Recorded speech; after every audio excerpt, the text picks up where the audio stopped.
तरह का भोजन बेकार होता है। पहले नंबर का भोजन, जिस भोजन की थाली को कोई लांग कर चले गया वो नाली में पड़े हुए कीचड़ के बराबर होता है। ऐसा भोजन नहीं करना चाहिए जो कोई लांग कर चले गया। दूसरा भोजन, जिस भोजन की थाली में ठोकर लग जाए वो भ्रष्टा के बराबर, गंदगी के बराबर होता है। जिसमें ठोकर लग गई और खा लिया वो भ्रष्टा के बराबर है। तीसरे नंबर का भोजन, जिस भोजन की थाली में बाल पड़ा हो, केश पड़ा हो, वो दरिद्रता प्रदान करता है। और चौथे नंबर का भोजन, पति और पत्नी एक ही थाली में साथ बैठकर भोजन कर रहे हो तो वो मदिरा के बराबर होता है। ये 4 तरह का भोजन बेकार है। सनातन हिंदू धर्म में रीति है, पति के भोजन करने के बाद पत्नी उसी थाली में अगर भोजन करती है तो पति की अकाल मौत का स्मरण नहीं होता और नारी का अखंड सौभाग्य होता है। और 4 धाम के प्रसाद के बराबर वो महाप्रसाद होता है। पति के जीवने के बाद पत्नी अगर उसी थाली में भोजन कर रही है, और हमारा निवेदन है पति की थाली में अगर भोजन नहीं करना है तो निवेदन है एक थाली में भोजन साथ बैठकर मत करो, 2 थाली लगा लो, अलग अलग लगा लो। साथ बैठ के भोजन करते हो मना नहीं है, आप आराम से करो, पर एक थाली में दोनों साथ बैठकर खाते हैं तो वो मदिरा के तुल्य होता है। तुम देखना बफेट में जब पति पत्नी एक ही थाली में खाते हैं ना तो घर के बड़े भी खड़े रहते हैं तो इनको सुध नहीं रहता, क्योंकि मदिरा के नशे में रहते हैं। स्नेह का प्यार का नशा ऐसा होता है, आग लगन दो पर तो चरो तो खाओ।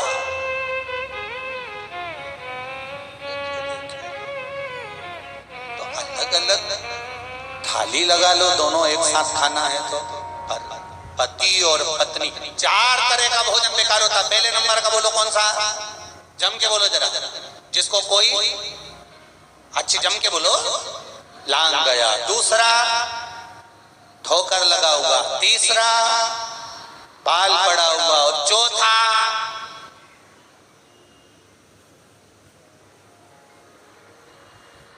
कितनी चतुर बैठी है रे राम, गजब की जगदम्बा है रे राम। चौथे तरह का भोजन है पति पत्नी एक थाली में भोजन ना करें। और एक बात और स्मरण में रहे, पिता की थाली में सुख अगर मिल गया, सुख अगर प्राप्त हो गया तो भजन छूट जाता।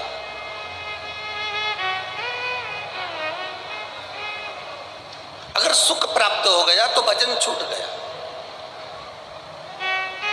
सुख अगर ज्यादा प्राप्त हो गया तो भजन हमारा रहेगा। ये सुख का अनुभव, बैठे रहने दो, ये सुख का अनुभव। जब ज्यादा मात्रा में हमें सुख मिल जाता है तो हमारा भजन, हमारा कीर्तन, हमारी भक्ति, हमारा स्मरण ये छूट जाता है। अब दुनिया के लोगों को तो मालूम नहीं है कि सुख होता कैसा है। घर में बहू आ गई तो लोगों को लगा कि बहुत अच्छा सुख हमारे घर में आ गया, रोज गरम गरम रोटी देगी, अब जिन जिन की आई है वो सब अपने आप में समझ लें। फिर किसी को मालूम पड़ा कि घर में पोता पोती हो जाएगा तो सुख अच्छा हो जाएगा। जिन जिन के घर में पोता पोती हो गए उनसे पूछ लो। किसी को लगा कि डबल मंजिल का मकान बन जाएगा तो सुख अच्छा हो जाएगा। जिनका डबल मंजिल का मकान बन गया उनसे पूछ।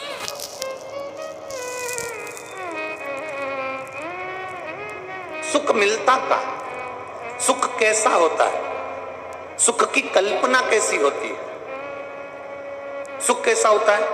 एक ट्रेन की तरह, रेल की तरह। स्टेशन पे तुम खड़े हो, वहां पर बोलने वाली मशीन नहीं लगी है कि इतनी बजे ये ट्रेन यहाँ पहुँचेगी, आधा घंटा लेट है, 15 मिनट लेट है, ट्रेन का नंबर ये है, ट्रेन का नाम ये है, वो ट्रेन 2 नंबर प्लेटफार्म पे पहुँचेगी कि 1 नंबर पे पहुँचेगी। वो मशीन, वो बोलने का स्पीकर स्टेशन पर नहीं लगा है,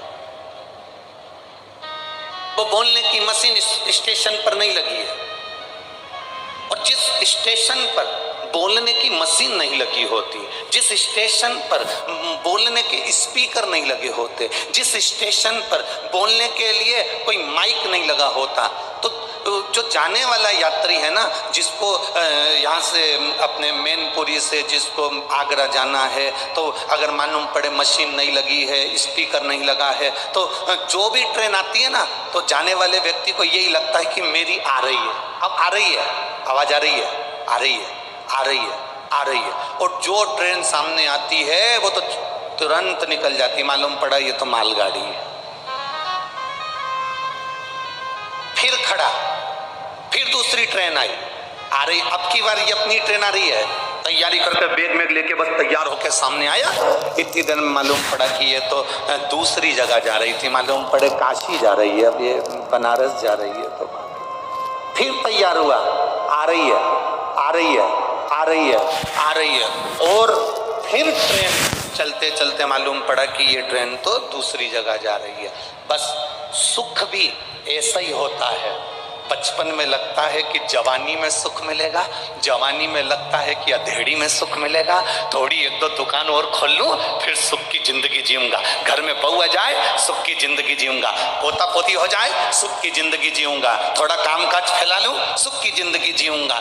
सुख आ रहा है, आ रहा है, आ रहा है। बचपन निकल गया, जवानी निकल गई, अधेड़ी निकल गई, बुढ़ापा आ गया, और बुढ़ापे में भी अभी भी काम ना करके बैठे हो, सुख मिलेगा। मालूम पड़े मुंडा से पूरा सोफा सेट निकल गया, आंखों से दिखना बंद, कानों से सुनना बंद, पाँव से चलना बंद, हाथ भी थर थर थर थर कांपे, गर्दन भी धीरे धीरे कांपे, और विचार करे कि सुख मिलेगा। सुख वो ट्रेन है, सुख वो ट्रेन है जो आती हुई लगती तो है कि ट्रेन आ रही है, हमारी आ रही है, हम बैठेंगे, हम चलेंगे, हम ट्रेन में बैठकर जाएंगे, पर वो ट्रेन दूसरे की निकल जाती है। सुख होता ही ऐसा है, हर बार लगता है बस ये वाला काम हो जाएगा ना मेरे को अगर वहां का टेंडर मिल गया ना, सारा कर्जा चुका दूंगा। टेंडर मिले तो बस, अब की बार चुनाव आ रहा है ना, बस अब की बार तो अब की बार बस मालूम पड़े वो ट्रेन फिर निकल गए, वो टेंडर फिर निकल गए, फिर वो काम निकल गए, फिर वो बात निकल गई। अब वो सुख का अनुभव कर रहे कि मिलेगा, पर शिव महापुराण की कथा कहती है आप अपने स्थान पर बैठे रहो, आप अपने जगह पर बैठे रहो, अगर कोई अनाउंसमेंट करने वाला भी नहीं है ना, तुम अपनी जगह पर बैठे रहो, तुम्हें उतावले होने की जरूरत नहीं है। तुम जहां पर बैठे हो तुम्हारी ट्रेन में बैठने वाले ढेर सारे होंगे, ढेर सारे होंगे, तो उसमें से जब सब एक साथ खड़े हो जाएं तब समझ लेना कि ट्रेन आ चुकी है और हमको बैठना है, तब तुम्हें अंदाजा लग जाएगा। अभी तुम बैठे रहो, भगवत भजन करते रहो, स्मरण करते रहो, पुण्य करते रहो, तुम आनंद से सेवा करते रहो। अगर तुम्हें चाहिए कि सुख की ट्रेन में मुझे बैठना है, तुम्हें चाहिए कि अब की बार मेरा नंबर आना चाहिए, तो तुम कुछ मत करो, शंकर की शरण में जाना प्रारंभ कर दो, एक बेलपत्र शिव को चढ़ाना प्रारंभ कर दो, शंकर की अविरल भक्ति करना प्रारंभ कर दो, शंकर पर दही का लेपन कर कर उसका पूजन अर्चन कर कर एक दुर्बा शिव को चढ़ाना प्रारंभ कर दो। शंकर से जितना तुम लाड़ लड़ा सकते हो उतना लाड़ लड़ा लो, उतनी भक्ति कर लो।